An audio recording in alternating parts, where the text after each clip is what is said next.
अस्सलाम वालेकुम friends, welcome back to top smarties. Drama serial Girhein, जहां पर एक तरफ तो सुरैया बेगम और दूसरी तरफ वजाहत निम्रा की ज़िंदगी मुश्किल कर रहे हैं, तंग कर रहे हैं।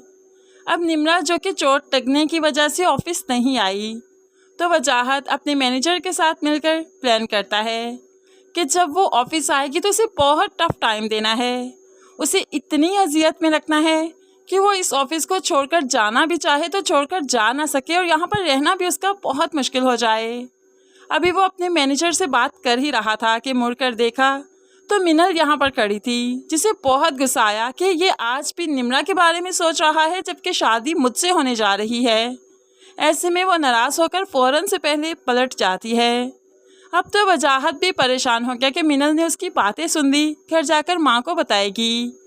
दूसरी तरफ सदफ के पेरेंट्स चाहते हैं कि वो अपने मंगेतर से एक बार मिल ले, अंडरस्टैंडिंग हो जाए, क्योंकि उसका मंगेतर भी सदफ से मिलना चाहता है। सदफ तो मिलने से इनकार करती है, लेकिन फिर भी उसका फियांसी मिलने आ ही जाता है।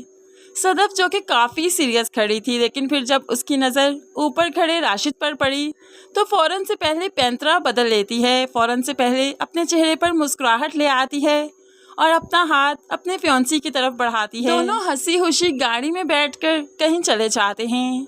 ये सब कुछ ऊपर खड़ा राशिद देख रहा था तो उसे बर्दाश्त नहीं हुआ, गुस्से के आलम में नीचे आया तो फरजाना सुरैया बेगम से निम्रा के बारे में ही बात कर रही थी।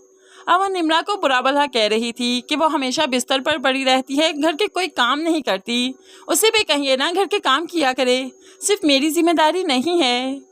ऐसे में राशिद भरकर आज तो बहन को पकड़ ही लेता है, उसके मुंह पर थप्पड़ मारने लगा। तुम्हारी हिम्मत कैसे हुई निम्रा के बारे में ऐसे बातें करने की, मैं बर्दाश्त नहीं करूँगा। अब यहाँ पर सदफ का सारा गुस्सा वो फायजा पर उतार रहा है। माँ ने जल्दी से आगे बढ़कर बेटे को छुड़वाया और कहने लगी, शर्म नहीं आती बहन पर हाथ उठाते हुए? क्या कभी कोई बहन पर हाथ उठाता है? तो यहाँ पर राशिद गुस्से के आलम में कमरे में चला गया। यहाँ पर बैठकर भी काफ़ी परेशान है कि आखिर वो सदफ क्यों गई उसके साथ। वो सदफ को भी खोना नहीं चाहता और निम्रा को भी। दूसरी तरफ सुरैया बेगम को बर्दाश्त ही नहीं कि उसका बेटा जोड़ू का गुलाम बन चुका है।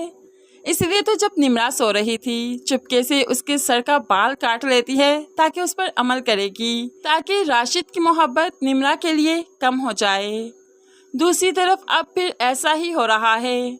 निम्रा राशिद से कोई बात करती है तो राशिद भड़क जाता है, निम्रा की कोई बात नहीं सुनता, यहाँ तक कि उठकर चला जाता है। निम्रा तो राशिद का बदला रवैया देखकर काफ़ी परेशान है कि एक पल में ये कितना जान निछावर करने वाला शौहर बन जाता है और दूसरे ही पल में इतना लापरवाह, ऐसे कैसे हो सकता है। लेकिन निम्रा क्या जाने कि सुरैया बेगम उस पर वार कर चुकी है और राशिद अब उससे बदगुमान ही रहा करेगा।